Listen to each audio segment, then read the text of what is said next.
Hi guys! For today's video is magpapak tayo kasi nga birthday ng pinsan ko.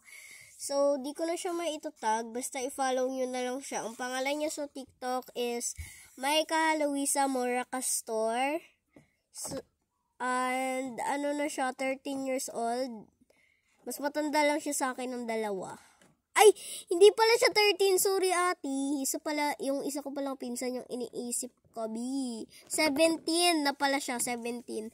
And mahilig siya sa mga photo cards. So, tara, ipack natin siya. But first, mag-alcohol muna tayo. Guys, baka mamaya papagbuhangahan ko yung ilalagyan ko, Baka sabihin nyo, alcohol lang din yan, Hindi yan alcohol. Tignan nyo naman, ang bango-bango kaya niyan. Di yan alcohol, bango. Ano siya? Into the Night. Victoria Flair. Ang basa dyan, kapag ano yung nagbasa, hindi marunong magbasa, Fleer. But that's Flair. Ang basa dyan. Victoria Flair. So, tara, pack na tayo. Ang dami kong dada, no? So, tara. Bibigyan ko yung pinsan ko ng lomo card na pang freebies ko lang.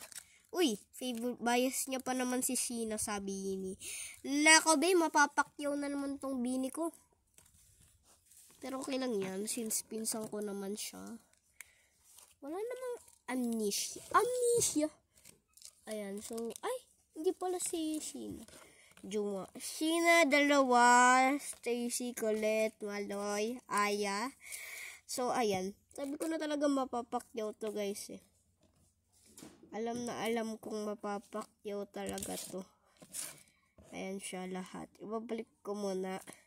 Ay, natanggal yung pinaka, design. Design baga, girl. Ibabalik ko na, mapapakyaw na to, ubos na to. Sa totoo lang. Ayan, so lomo card na naman.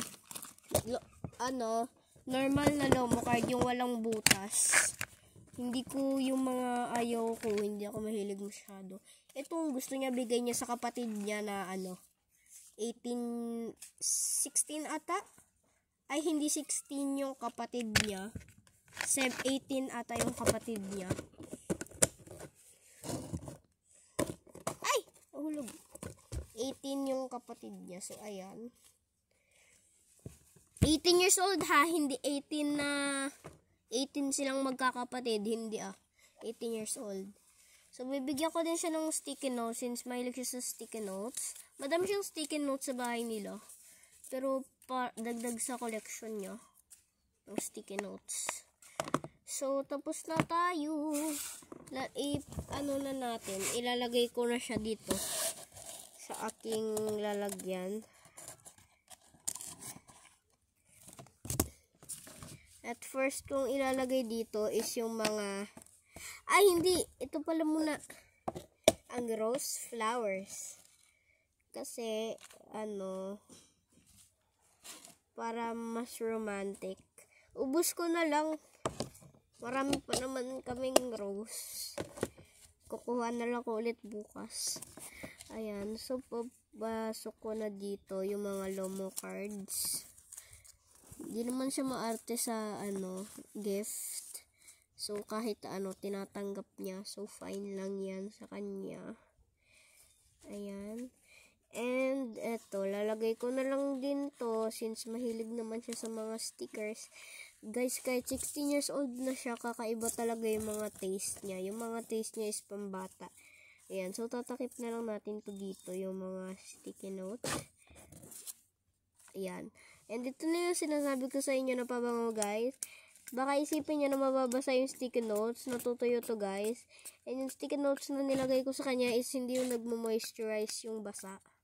Ibang sticky notes yung nilagay ko sa kanya, guys. Actually, meron din akong ganong sticky notes, pero hindi yun yung nilagay ko kasi nga lalagyan ko siya ng pabango. So, hindi yun yung nilagay kong sticky notes. So, eto na, guys. Lalagyan ko na lang siya dito ng Papahiwatig to ng thank you kahit walang sulat, di. Alam niya na yan yung nakalagay kahit wala yung sulat. Grabe yan yung pinsan ko na yan. Pagdating ko doon, ay nung ano niya kasi, 16th birthday niya. Nung 16th birthday niya kasi, is may binigay ako sa kanya. Hindi Lomo card, yung ano, lagayan nung yung drawer, alam niyo yun. Hindi ko kasi lahat nilabas dito sa labas yung mga gamit ko. Yung ganto, pero hindi ganto. Kasi ginawa ko lang to, yung galing talaga sa mall. Yun, binigay ko sa kanya. Eh, di ba may price yun? Tapos, sabi niya, ay wow, pampahiwatig to ng thank you mo. sabi ko, paano mo nasabi? Sabi niya, dahil nga may mga nakasulat-sulat. Dahil dyan, nawawala yung ballpen ko, nasa loob, ay ako na pumasok. Ikutin ko pa yung bahay, na rin yan. Ayan, ilalagyan ko na lang ng kuris dito. Ay, nako. Yan, alam niya na yan, basta may kuris, may punit pa yan. Ayan, so, tapos na. So, yan lang guys. Bye-bye.